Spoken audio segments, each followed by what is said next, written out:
Hola, buenos días. Nosotros somos Laura de Jong, Richard de Jesús, Belia Bracho y Alfredo Cabrera y vamos a ser sus facilitadores de hoy y les vamos a estar explicando un poquito de los comités de Moon, o sea, los comités que ustedes van a poder encontrar en los modelos, de los que esperemos que pronto puedan ser parte.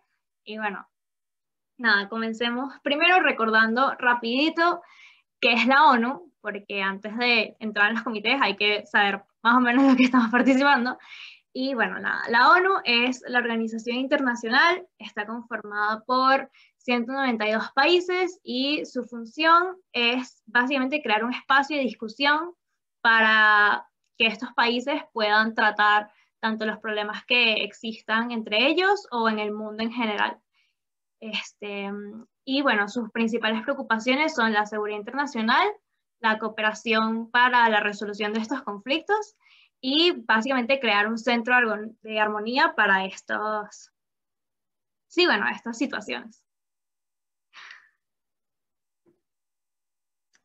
La ONU se estructura de forma muy general en estas 5 ramas, por así decirlo, y de estas ramas salen muchísimos comités que se especifican en cosas más puntuales, más detalladas, pero básicamente las 5 ramas grandes son, primero, la Secretaría General, que es básicamente la que se encarga de organizar todo y como, por así decirlo, ser como la cara de la organización, a la que pertenece el secretario general, que actualmente es Antonio Guterres.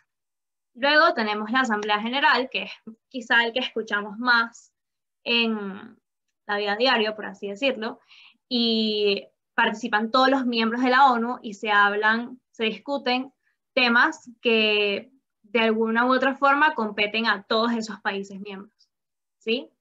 Luego tenemos el Consejo Económico y Social, que bueno, como su nombre lo dice, se especifica un poquito más hacia esos temas de la economía y la parte social, pero ya, o sea, él también tiene sus subcomités que se encargan de tratar esos temas mucho más a fondo y mucho más específico. Y es como un apoyo a la Asamblea General. También maneja los recursos humanos y financieros de toda la ONU, ¿ok? Luego tenemos el Consejo de Seguridad, que también es bastante popular, por así decirlo. Tiene 17 miembros, que ellos van cambiando cada cierto tiempo. Tenemos unos estados vetantes, que son permanentes, por así decirlo, y tienen ese poder especial que se llama el veto, que básicamente ellos tienen como poder de decisión sobre lo que se habla o no dentro del comité. Y estos países son Estados Unidos, Rusia, China, Francia y me falta uno. Inglaterra. Inglaterra. Gracias. Y bueno, en este comité se discuten cuestiones de paz y seguridad y es el único comité de la ONU que es directamente vinculante, ¿ok? O sea, es el único comité que puede actuar como la ONU, sin estar, por así decirlo, actuando por medio de otras organizaciones, sino que como Consejo de Seguridad puede tomar acciones directas. Es algo que solo pasa ahí, ¿ok? Y luego tenemos la Corte Internacional de Justicia, que es como otro mundo aparte, tiene otra estructura completamente distinta y bueno, es muchísimo más apegada como al aspecto legal y son las disputas entre los estados ya desde ese punto. Y es como sirve también como un ente consultivo para los otros comités. Y bueno, ahora sí vamos con los comités de la ONU propiamente, los que pertenecen a estas ramas grandes que les acabo de decir. Ok, primero tenemos la Asamblea General, que como les dije es que sí, el más grande. Y bueno, vamos a hablar del Consejo de Derechos Humanos. ¿Okay? El Consejo de Derechos Humanos básicamente se encarga de eso, de promover y proteger los derechos humanos de todas las personas del mundo. ¿Okay? Los temas que se tratan aquí tienen que ver con la seguridad y la protección de todos los ciudadanos del mundo, obviamente divididos en los temas que sean pertinentes, pero todos los objetivos de este comité son velar porque a las personas se nos trate como personas y se nos respeten nuestros derechos, pues. Tienen capacidad de realizar informes y observaciones y campañas y todas estas, por así decirlo, acciones que tiene la ONU, pero no son de carácter vinculante como vimos con el Consejo de Seguridad. Y bueno, también está el Fondo de la ONU para la Infancia, o UNICEF, que también es bastante conocido, y es como, o sea, yo lo veo como una subdivisión del Consejo de Derechos Humanos, porque básicamente hace lo mismo, solo que enfocado en niños, ¿sí? O sea, se encarga de los derechos de la infancia. Tiene un enfoque bastante particular hacia lo que es la educación y la igualdad de género y la salud de todos los niños para que puedan tener una infancia, sí, bueno, feliz. Luego tenemos el programa de la ONU para el Desarrollo, o PNUD, que se encarga de velar por el desarrollo sostenible de la sociedad mundial. No sé si lo han visto antes, pero bueno, nada, rapidito. Desarrollo sostenible es la capacidad que una sociedad tiene para seguir creciendo sin sacrificar la posibilidad de que las generaciones futuras lo hagan también, ¿sí? Es poder hacer algo tú sin tener que perjudicar a las personas que van a venir después de ti, ¿sí? En materia de recursos, en materia de oportunidades, y está súper ligado a, bueno, los objetivos de desarrollo sostenible, que tiene que ver con el uso de energías renovables, acabar con las desigualdades, con la pobreza, con el hambre. Es un tema de verdad súper, súper interesante y hacia dónde se está moviendo el mundo. Entonces, este comité básicamente se encarga de que todos los países estén claros que tenemos ese norte en común y hacia allá nos tenemos que mover todos, en cada uno en la medida de lo posible. Y bueno, por último tenemos el alto comisionado de la ONU para los Refugiados, ACNUR, y bueno, también considero que es como una subdivisión de lo que sería derechos humanos, que se encarga de los derechos humanos de las personas que están desplazadas de su país o bueno, tienen ese carácter de refugiados. Se encarga de que se los trate de la forma correcta, a pesar de estar viviendo por esa situación, que se puedan respetar sus derechos, que tengan derecho a solicitar asilo, protección, salud, incluso educación. Y bueno, nada, también es un comité súper, súper importante y súper interesante. Bueno, hola, yo soy Belia y les voy a seguir hablando un poco del resto de los comités. Después tenemos aquellos comités que nacen del Consejo Económico y Social, o también llamado ECOSOC, que es uno de los órganos internos que Laura les explicó previamente. Primero tenemos la Organización Mundial de la Salud, OMS, que es bastante conocido hoy por el tema de la pandemia del COVID. Este comité, cuando lo vean, se encarga básicamente de luchar contra las enfermedades, de crear planes para la distribución de vacunas. Por ejemplo, si ahorita estuvieran en un comité respecto al COVID en la OMS, su misión sería buscar la forma de hacer que las vacunas lleguen a todo el mundo y hacer planes de higiene para que todos los países lo sigan. Siguiendo, tiene la Organización de la ONU para la Ciencia, Educación y Cultura, que es la UNESCO, que se encarga más que todo de la educación, la ciencia y el patrimonio cultural de todos los países, y se enfoca bastante en el área de libertad de expresión. Por ejemplo, en estos comités, si van a tener temas como la educación las formas de la educación en un país, o por ejemplo, el ataque a un patrimonio cultural de otro país. Y bueno, esos son los comités de tipo MUN, o sea, aquellos comités directamente de la ONU, aquellos que derivan de la ONU. Sin embargo, en los modelos de Naciones Unidas no siempre van a encontrar comités de la ONU, sino que también van a encontrar otro tipo de organismos que no son directamente de la ONU, como por ejemplo los organismos regionales.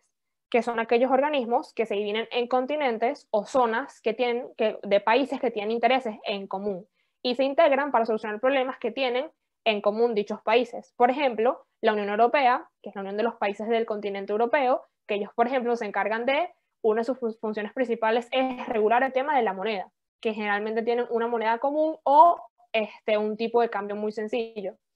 También está la Organización de Estados Americanos, que es la OEA, que es en la que estaría dentro Venezuela y todos los países de América, que por ejemplo en la OEA podrían tratar un tema como la crisis de Venezuela. Es un tema que podrían ver en un comité de ese tipo. Y tienen otros comités como Islas del Pacífico, Unión Africana, Asociación de las Naciones del Asia Sudoriental y Liga Árabe, que son más o menos lo mismo, pero de distintos continentes. Respecto a otros organismos internacionales que no son regionales, tienen, por ejemplo, la Organización del Tratado Atlántico Norte, que es la OTAN, que básicamente es una organización que se trata de defensa. O sea, si ustedes van a este comité, es más que todo trabajar con recursos militares de todos los países, recursos políticos y gestionar las crisis de seguridad que puedan haber en algún país. Por ejemplo, si existe un ataque terrorista, como el derrumbe de las Torres Gemelas del 11 de septiembre, bueno, eso es un tema que le competiría a la OTAN resolver, la seguridad después de ese atentado. También tienen la Organización de Países Exportadores de Petróleo, que bueno, Venezuela es parte de esta organización, y ellos se encargan básicamente de regular el precio del petróleo y abastecer a aquellos consumidores. Y bueno, luego está la Interpol, que es la Organización Internacional de Policía Criminal, que bueno, esta a mí me parece muy divertida porque básicamente son países que aportan policía nacional a otros países para investigar temas del crimen, o sea, delitos, narcotráfico, trata de blancas y muchos temas, y la Interpol interviene como organismo internacional para apoyar en los operativos. Y además de tener comités presentes y comités de la ONU, tienen comités históricos, que también para mí son bastante divertidos porque son como unas máquinas del tiempo. Cuando ustedes estén en un comité histórico, ustedes van a tener que regresar en el tiempo y desarrollarse en una época completamente distinta. Por ejemplo, ustedes podrían estar en un comité durante la Segunda Guerra Mundial. Ustedes podrían estar en un comité en 1990 o en el 2005, por ejemplo. Y cada vez que van a estos comités, lo que tienen que tener en cuenta es que son dinámicos. Y por eso lo hace divertido, porque ustedes llegan el lunes al comité y es 5 de marzo del 2000, pero el día siguiente les van a cambiar el día y van a decir que es 10 de marzo del 2002. Y por eso requiere mucha investigación, porque tienen que saber qué pasó durante todos esos años antes y después de que se resuelva su tema para poder trabajarlo bien. Y bueno, ahora viene crisis. Hola, mi nombre es Alfredo Cabrera. Voy a presentarles esta primera parte de lo que son los comités de crisis. Crisis es una palabra que escuchamos mucho hoy en día. Crisis significa oportunidad en griego, pero realmente hoy en día la asociamos con una situación urgente, una situación de presión. Dentro de las Naciones Unidas, la crisis es una modalidad, es decir, pueden estar en cualquier comité de las Naciones Unidas, ya sea, como lo han comentado mis compañeros, un consejo de seguridad, como bien puede ser una asamblea general, y en este caso puede que tengan una crisis. Por ejemplo, si están en una asamblea general discutiendo un tema como, qué sé yo, justamente están en una asamblea general discutiendo los temas de una crisis ambiental, aunque sea más el PNUMA, perdón, el PNUMA quien se encargue de eso. Y resulta que la Asamblea General tiene que discutir porque ha habido un carguero de petróleo que se ha abordado en el mar de Bering. Y el problema es que varios miembros de la Asamblea General pues están en contra de esto. Eso es una crisis que tienen que resolver en corto tiempo dentro de sus comités normales. Como verán, es una situación bastante demandante, bastante presión, muy divertida, pero que tiene un tiempo muy corto dentro del comité. Ahora, existen otros tipos de comités que son dedicados a las crisis permanentes.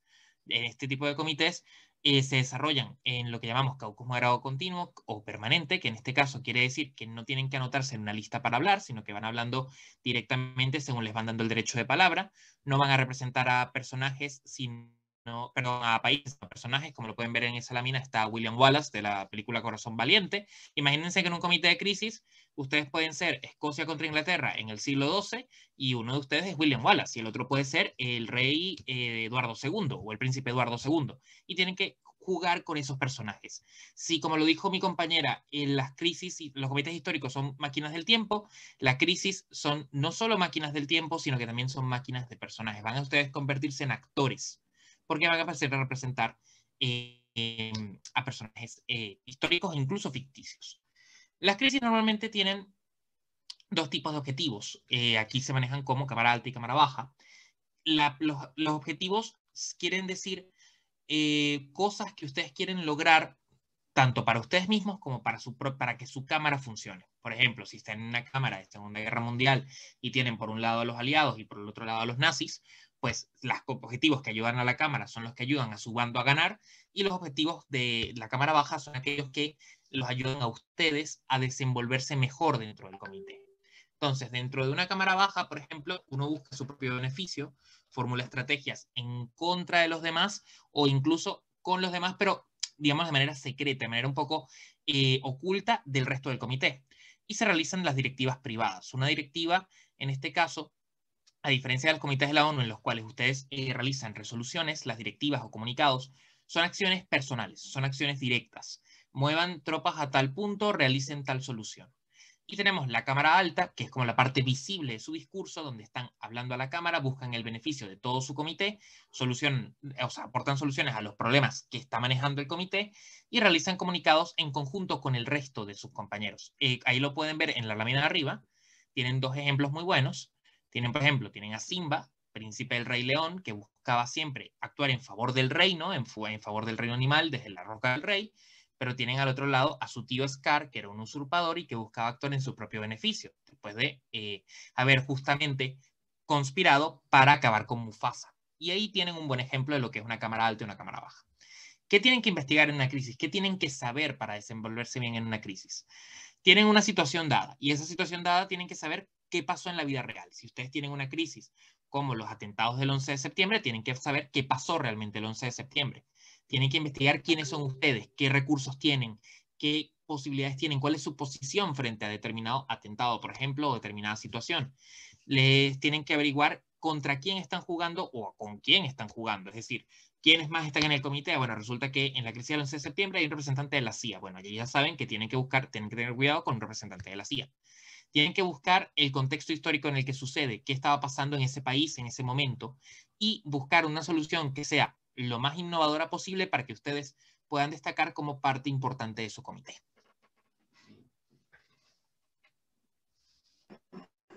Vale, muchachos, yo soy Richard de Jesús, voy a continuar con la parte de la crisis. En este momento, como pueden ver, la pregunta que nos hacemos es ¿qué debe tener un delegado de crisis? O sea, ¿cuáles son las características que nos definen como delegados de crisis y que nos diferencian de los demás? Claramente la creatividad la deben tener en todos los modelos a los que vayan, a cualquier comité. Sin embargo, en crisis en particular, porque no tienen, dentro de lo que cabe, más allá de las cosas que tienen que investigar antes, como lo dijo Alfredo, límites a su creatividad. Es decir, las soluciones son muy creativas, las opciones son muy creativas y además los discursos son muy creativos. Por otro lado, la inteligencia emocional. Los comités de crisis se caracterizan porque muchas veces pueden haber confrontaciones entre delegados, incluso entre toda la Cámara con el delegado e incluso mucho más entre la mesa con el delegado. Todo fingido, claramente nada es personal, pero justamente por eso la inteligencia emocional es sumamente importante. Que tú puedas entender que nada de eso es personal y aunque hagan una directiva, tal cual como lo explicó Alfredo, privada para asesinar a tu personaje o para hacerle daño o para tratar de que pierda protagonismo, debes entender que todo eso es parte del juego y que de alguna u otra forma son retos que te ponen para que puedas sobresalir después. Ahora, que también es importante que tengas capacidad de respuesta. En las crisis van a llegar justamente crisis constantemente, es decir, movimientos que haga o la otra cámara o que haga el crisis staff. Por ende, ustedes deben tener una serie de panoramas planteados y a su mismo tiempo opciones para que sean su respuesta ante esa crisis, proponerla ante el comité y al mismo tiempo mover por abajo, por la cámara baja, las formas, o sea, medidas que funcionen como formas para que ustedes puedan sobresalir o puedan ser protagonistas. La agilidad es sumamente importante, no se pueden quedar estancados, no pueden ser permanentemente la misma persona, tienen que tratar de crecer con el comité y ser estar muy dispuestos al cambio, porque claramente no siempre las cosas van a salir como quieren y por ende adaptarse al cambio es lo mejor que pueden hacer. La habilidad para improvisar es sumamente importante. Como les digo, van a haber muchos cambios, hay veces que van a estar en lo alto, hay veces que van a estar en lo bajo, y por ende tienen que saber improvisar muy bien. Los discursos elaborados, por lo menos para mí, en el caso de Crisis, no son tan importantes. La forma en que tú improvisas y te desarrollas como un personaje lo es mucho más. Entender que eres el personaje dentro de la crisis es sumamente importante. Y por último, el deseo de divertirse. En verdad, esto es una característica que deben tener todos, pero deben saber recrearse, o sea, ver en los comités tanto de la ONU, los normales, como lo explicaron Laura y Belia, como en las crisis una capacidad de diversión. Aquí, por lo general, es mucho más porque van a representar personajes, no van a tener limitaciones y por ende va a ser mucho más fácil. Un ejemplo claro, si puedes volver a la otra, porfa, es la serie de Lapin, que está en Netflix, no sé si la han visto, pero él es un ejemplo claro de cómo se comporta un delegado de crisis. Es capaz de improvisar en todo momento, es sumamente creativo y es sumamente convincente. Ustedes necesitan aparentar tal cual ese libro, que son un caballero cuando por abajo están haciendo otro tipo de cosas y se están posicionando mucho de forma más destacada que los demás. Ahora sí, con respecto a la siguiente lámina, los ejemplos de crisis, por lo menos, en verdad, como les digo, no hay límites de crisis y por ende pueden salir comités de crisis de lo que sea.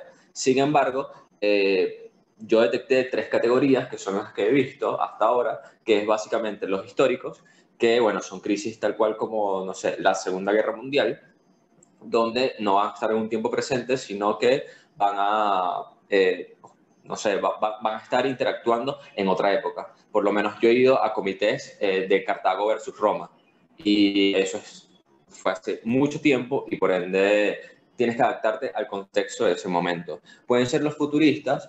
Yo por lo particular he ido a comités donde se le hace un golpe de Estado al gobierno actual de Venezuela e incluso una vez fui a una crisis del 2029, si no me equivoco, que era sumamente futurista y había una crisis mundial, una pandemia, era algo extraordinario. Y eso lo que representa es que tu investigación y tu capacidad de creatividad. Vale, por último, la tercera categoría que nosotros identificamos son los comités ficticios, que están completamente alejados de la realidad. Esto tal vez nunca pasó, se le ideó a la mesa directiva o se basaron en una película o en un libro. Suele pasar, por lo menos el comité ficticio, que a mí uno de los que más me gustó es la representación de los Juegos del Hambre, y otro comité ficticio que se hizo una vez en mi colegio fue la representación bicameral de Umbrella. Entonces, básicamente, están alejadas de la realidad, el contenido depende tanto de esas representaciones en cuanto a todo lo que plantean sus mesas directivas y alguno que otro material audiovisual que pueda tener el contenido de donde se inspiran. Ahora, por último, vamos a dejarles una serie de consideraciones finales en cuanto a los comités de crisis. La primera es que tu personaje puede ser eliminado. No puedes luchar contra eso por más que hagas. Si el Crisis Staff quiere que tu personaje sea eliminado, lo va a permitir. Pero eso no importa, eso no quiere decir que lo estás haciendo mal, tampoco quiere decir que lo estás haciendo bien.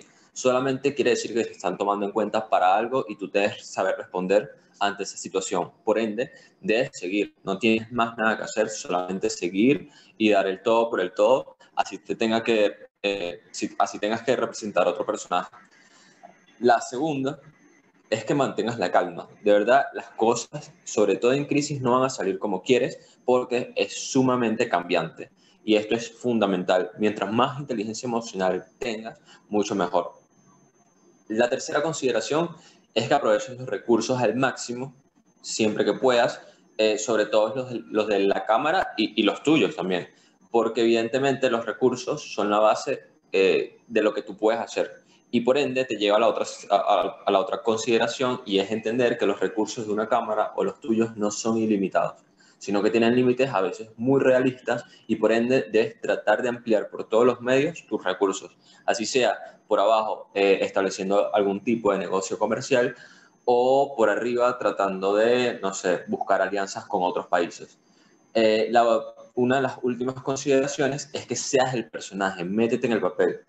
Tú, si te toca ser, no sé, Superman, sé Superman, el mejor Superman que las personas hayan visto. Piensa que eres él y piensa como él. Eso es sumamente importante. Debes ser capaz de improvisar al máximo para que tú seas el personaje y lo representes de la mejor manera. Y por último, préstale mucha atención a lo que dice el Crisis Staff. El Crisis Staff es el dueño de todo. Él es el que tiene los secretos para ganar y también tiene los secretos para que tú seas el mejor delegado. Por ende, debes saber que cuando él dice algo es sumamente importante. Detente, analízalo y acciona ante eso. También escucha los consejos de tu mesa directiva y, bueno, los consejos que también te puede dar el Crisis Staff, porque a veces puede dar consejos.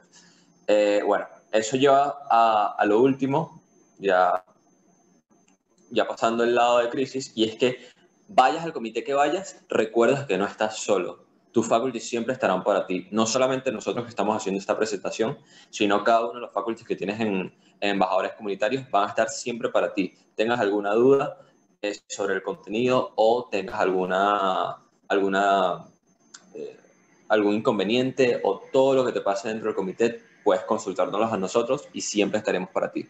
Entonces, todo se resume a que, bueno, tengan mucha creatividad, disposición y sobre todo que se apoyen en nosotros, pero claro está, que primero quieran divertirse. Gracias por su tiempo. Me despido en nombre de todos y espero que hayan disfrutado la clase.